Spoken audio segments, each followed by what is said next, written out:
Assalamualaikum warahmatullahi wabarakatuh.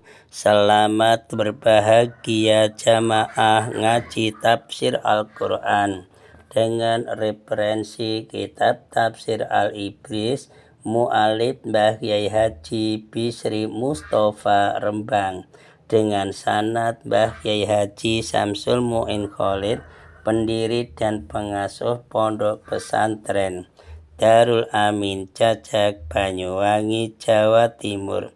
Semoga berkah, amin. Dilanjutkan surat Al-Baqarah ayat 258 dengan tema yaitu membangkitkan kembali orang yang telah mati. A'udzu billahi minasyaitonir rajim. Bismillahirrahmanirrahim.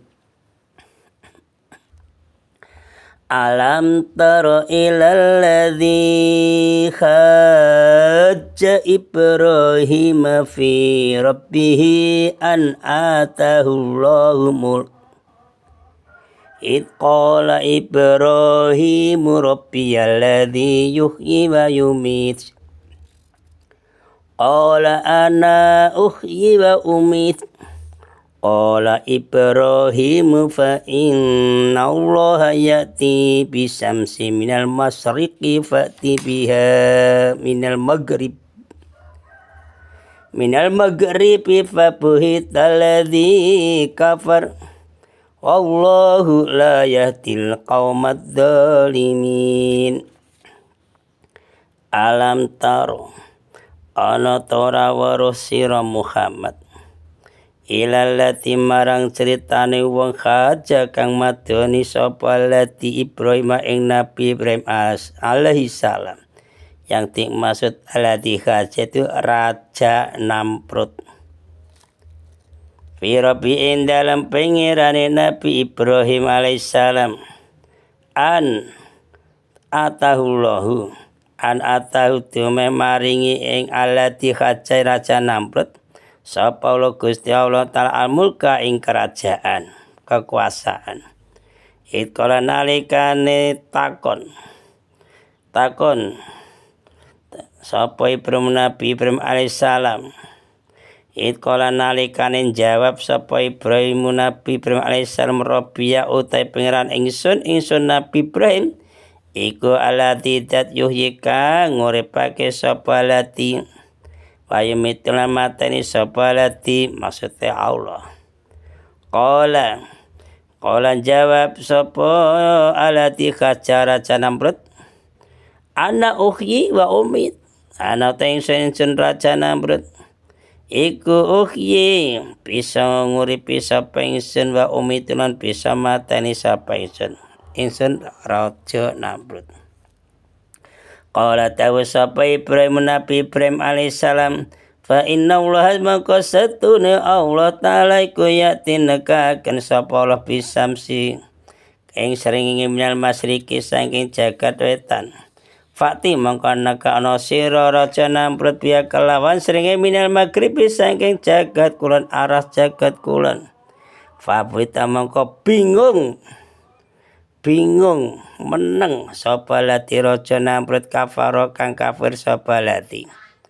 Allah Ta'ala Gusti Allah Ta'ala iku layati ora nudake sapa Allah Ta'ala al-qauma ing kaum dolimina kang padha dolim kabeh. Surat Al-Baqarah ayat 258 dengan tema membangkitkan kembali orang yang telah mati, dengan subtema Allah memberikan bukti nyata tentang bagaimana keingkaran mereka itu serta dalih mereka Raja Namrud dan kaumnya untuk tidak menerima agama Allah yang dibawa oleh para rasulnya, yaitu Nabi Ibrahim alaihissalam. Pada ayat ini yaitu ayat 258 dicontohkan keadaan dan sifat keangkuhan Raja Namrud dari Babilonia. Ketika berhadapan dengan Kanjeng Nabi Ibrahim alaihissalam yang sebagai Rasul Allah. Gini ceritanya. Raja Namrud itu telah dikaruniai Allah rezeki, kekuasaan, dan punya kerajaan yang besar. Tetapi sayang, Raja Namrud tidak bersyukur atas nikmat itu, tidak bersyukur. Sudah tidak bersyukur, bahkan ia menjadi seorang yang ingkar dan dolim. Yang seharusnya rahmat Allah itu digunakan untuk mentaati perintah Allah, tapi digunakan untuk mendurhakai Allah. Ya, tinggal bukti melakukan perbuatan yang tidak diridhai Allah, menyembah patung contohnya. Nah, itu termasuk perbuatan yang tidak diridhai Allah. Raja Namrud yang telah mengambil setan. Setan dijadikan pemimpin. Setan jadikan pelindung. Raja Namrud itu loh dengan sikap yang congkak, yang sombong. Berani menentang kepada Nabi Ibrahim alaihissalam. Berdebat, adu argumen. Hai Ibrahim, saya tanya, siapakah Tuhanmu yang kamu serukan agar kami beriman kepadanya? Siapa nama Tuhanmu? Kok saya dalam kaumku disuruh untuk beriman kepada Tuhanmu itu? Siapa namanya? Nabi Ibrahim menjawab dengan tenang. Hei Raja Namrud, camkan, dengarkan. Tuhanku adalah Allah yang kuasa menciptakan makhluk yang semula tidak ada. Dengarkan ini. Atau menghidupkan orang yang tadinya sudah mati. Dengarkan ini. Namanya Namrud. Untuk menjawab jawaban pertanyaan dari Nabi Ibrahim. Enak saja dia Raja Namrud itu. Tapi ngawur itu jawabannya. Oh gitu Ibrahim. Kalau begitu aja gak repot. Aku dapat itu seperti itu. Menghidupkan dan mematikan saja. Nah, yang dimaksud Raja Namrud itu membiarkan hidup atau tidak membunuh seseorang yang seharusnya dia bunuh. Nah itu kan karpe dewi seenaknya. Dan dia sanggup mematikan seseorang, yaitu dengan cara membunuhnya. Jadi waktu itu langsung memanggil dua orang, yang satu saya bunuh kan mati Ibrahim, ini yang satu lagi kan tidak saya bunuh kan hidup. Itu jawaban tidak real itu, akal-akalan. Sebab apa? Yang dimaksud oleh Nabi Ibrahim alaihissalam bahwa Allah Subhanahu wa taala menciptakan makhluk hidup yang tadinya belum ada, yaitu dengan menciptakan tulang-tulang, daging, darah, lalu meniupkan roh ke dalamnya, atau dari makhluk Allah yang telah mati, kemudian Allah mengembalikannya menjadi hidup itu loh. Ya pada hari kebangkitan kelak nanti atau pada hari kiamat nanti. Allah kuasa pula mematikan makhluk yang hidup tidak dengan membunuhnya seperti yang dilakukan oleh manusia.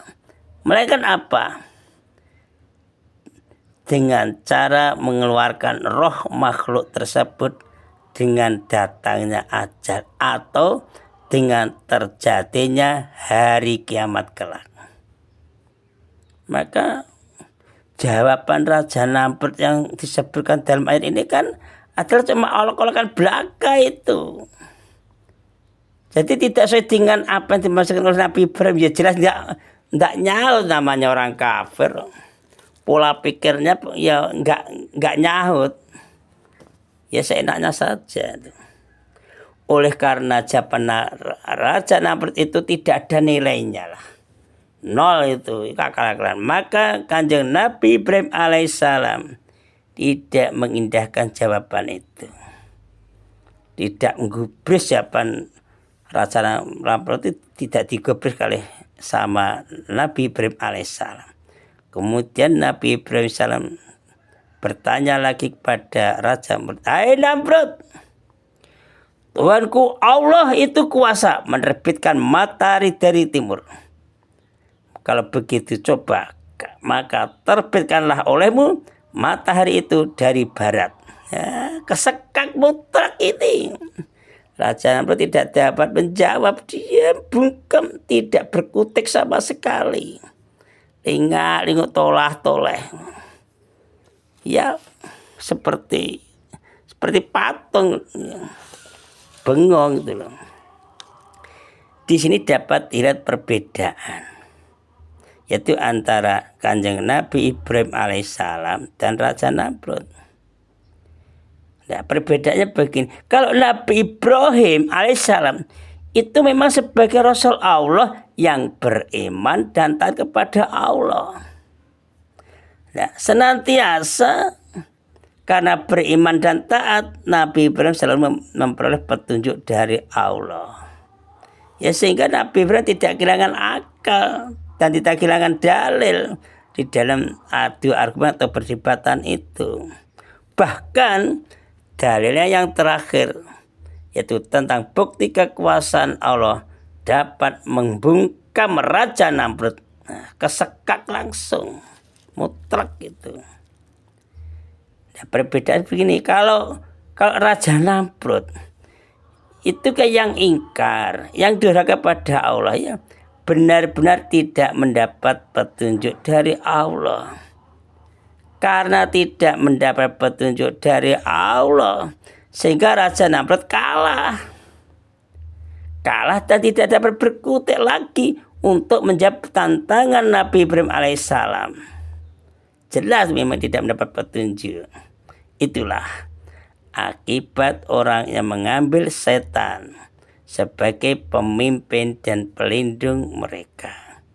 Maka pembelajar bagi kita sebagai umat Islam harus dijadikan pelindung adalah Allah, jangan setan. Setan ini seperti contohnya Raja Namrud. Kalau kita mengambil Allah sebagai pelindung, sebagai pemimpin, itulah mengikuti jejak Nabi Ibrahim alaihissalam. Mudah-mudahan sampai akhir hayat kita, keluarga kita, tetangga kita, masyarakat kita, teman-teman kita, dimanapun berada, mudah-mudahan mengikuti sepak terjangnya Nabi Ibrahim alaihissalam. Shadaqallahul adzim. Assalamualaikum warahmatullahi wabarakatuh.